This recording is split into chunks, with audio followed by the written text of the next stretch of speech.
Lusinan tentara wanita menjadi tumbal pasukan Israel.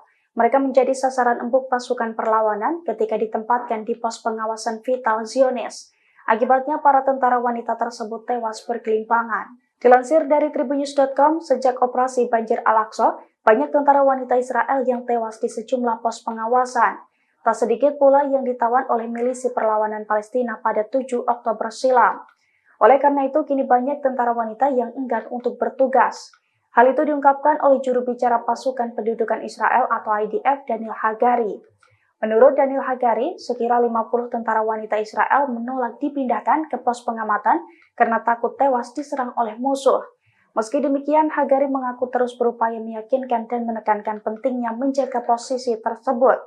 Sejumlah situs berita Israel juga menyebut bahwa lusinan tentara wanita Israel itu mengabaikan sejumlah peringatan, termasuk kewajiban mereka yang ditugaskan di bawah pangkat kemiliteran IDF.